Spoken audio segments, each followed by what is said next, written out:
नमस्कार बंधुरा श्रावणी रान्नाघरे आपनादेर सबाइके स्वागत जानिए आमी आबारो एकटा रान्नार भिडियो निये आपनादेर सामने चले एसेछि। आजकेर आमी आपनादेर एचोड़ दिये एकटा असाधारण रेसिपि बानिये देखाबो। आशा करी आपनादेर भालो लागबे।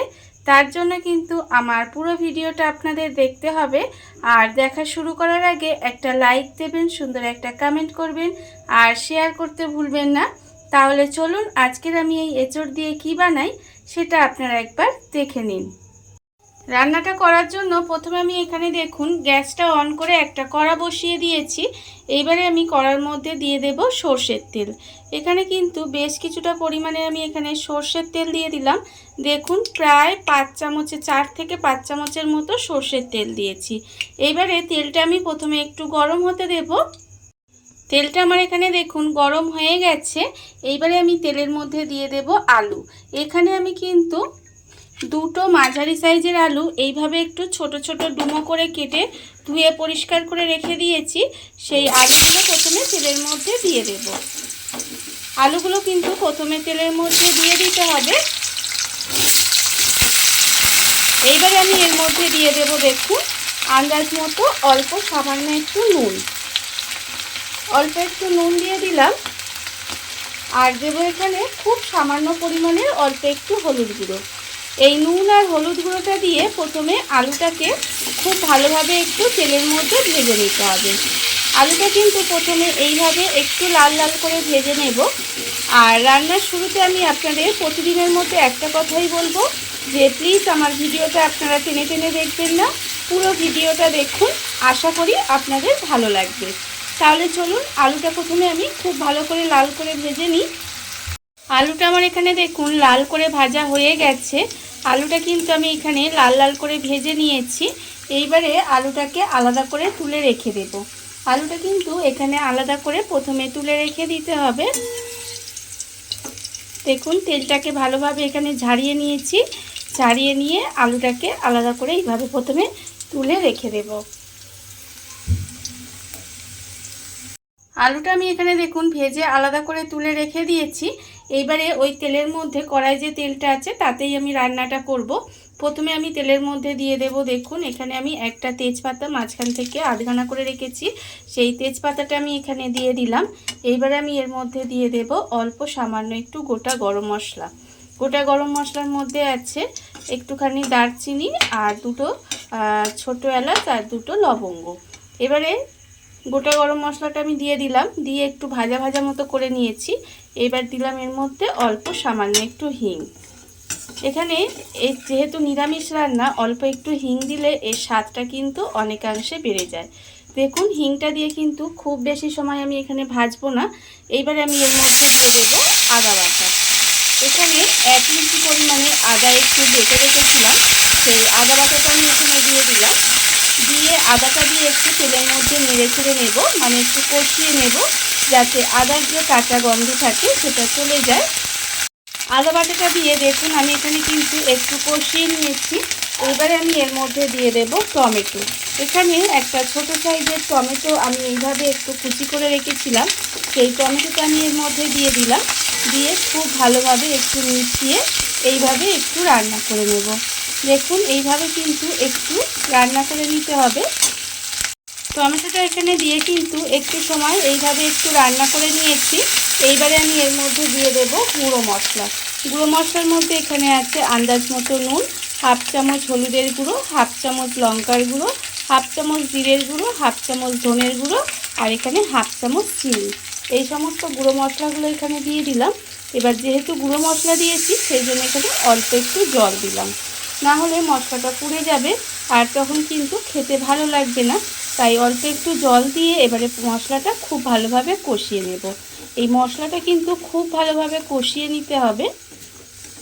মশলাটা এমনভাবে কষাবেন যাতে মশলা থেকে তেলটা ছেড়ে দেয়।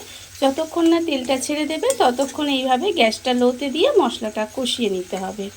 আর একঘেয়ে যখন এঁচড় খেতে ভালো লাগবে না তখন এইভাবে এঁচড়টা একদিন রান্না করে দেখবেন, খেতে কিন্তু অসম্ভব সুন্দর হয়।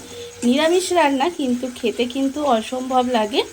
আর এঁচোড়ের তো অনেক রকম রেসিপি আপনারা খেয়েছেন, একবার এইটা কিন্তু ট্রাই করে দেখতেই পারেন।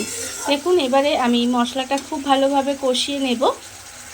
মশলাটা আমার এখানে দেখুন খুব ভালোভাবে কষানো হয়ে গেছে, মশলা থেকে কিন্তু তেলটাও ছেড়ে দিয়েছে।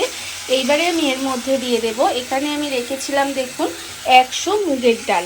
এই মুগের ডালটা কিন্তু 4 থেকে 5 ঘন্টা মতো আমি একটু ভিজিয়ে রেখে দিয়েছিলাম, নর্মাল জলেই ভিজিয়ে রেখেছিলাম। দেখুন ভেজানোর ফলে ডালটা কিন্তু অনেকটা ফুলে গেছে।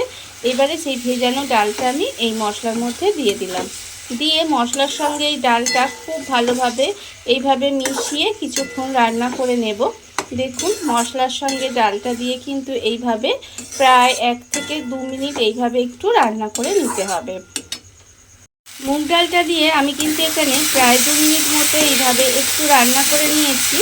দেখুন এবার কিন্তু আমি এর মধ্যে দিয়ে দেব, এখানে আমি রেখেছি দেখুন এঁচোড়। আর এঁচোড়টা কিন্তু এইভাবে একটু ছোট ছোট ডুমো ডুমো করে কেটে নিয়েছিলাম, কাটার পরে নুন হলুদ দিয়ে সেদ্ধ করে রেখেছি। সেই সেদ্ধ করা এঁচোড়টা কিন্তু আমি এর মধ্যে দিয়ে দিলাম, দিয়ে খুব ভালোভাবে মিশিয়ে নেব।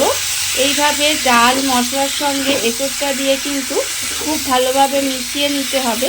আর এই সময় আমি এর মধ্যে দিয়ে দেব যে আলুটা এখানে ভেজে রেখেছিলাম, সেই ভাজা আলুটাও কিন্তু আমি এর মধ্যে দিয়ে দিলাম। ভাজা আলু এঁচোড় আর এইভাবে ডালটা দিয়ে মশলার সঙ্গে খুব ভালোভাবে কিন্তু কষিয়ে নিতে হবে, একদম সুন্দর করে সমস্ত কিছু এখানে খুব ভালো করে একটু কষিয়ে নেব।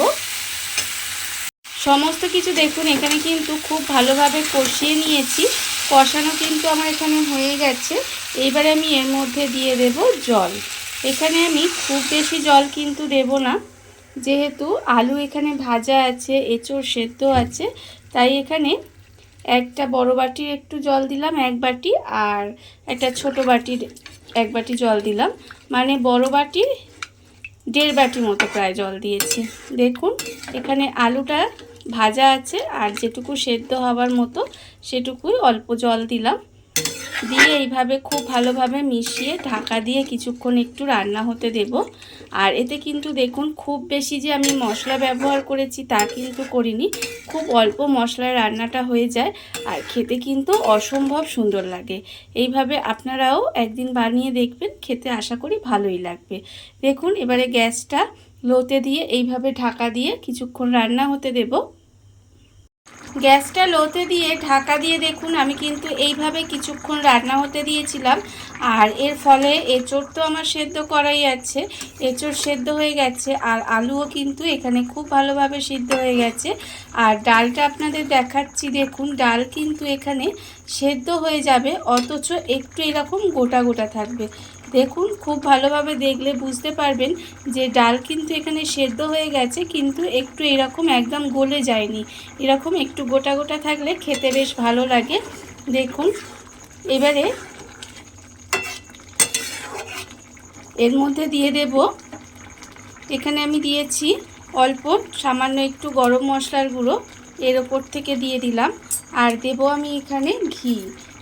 নামানোর আগে কিন্তু এই ঘি আর গরম মশলাটা দিলে এর স্বাদটা কিন্তু অনেকাংশে বেড়ে যায়।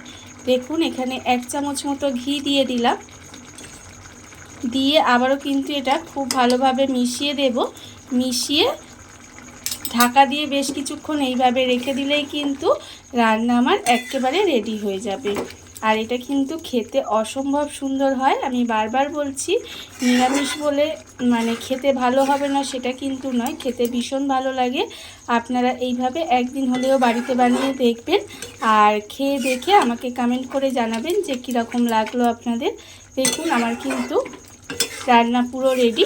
এইবারে গ্যাসটা অফ করে দেব, অফ করে দিয়ে কিছুক্ষণ এইভাবে ঢাকা দিয়ে রেখে দিলেই কিন্তু একেবারে রেডি হয়ে যাবে।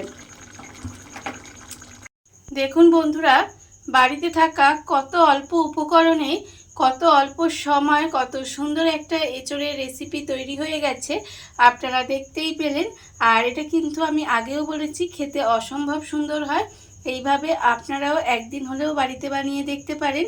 আর এই ভিডিওটা যদি আপনাদের ভালো লেগে থাকে, আপনারা যদি ফেসবুক থেকে দেখে থাকেন পেজটি ফলো করে দেওয়ার অনুরোধ রইল, আর যদি ইউটিউব থেকে দেখে থাকেন চ্যানেলটি সাবস্ক্রাইব করে নেওয়ার অনুরোধ রইল। তাহলে চলুন ভিডিওটা আমি এখানেই শেষ করছি। আপনারা সবাই ভালো থাকবেন, সুস্থ থাকবেন।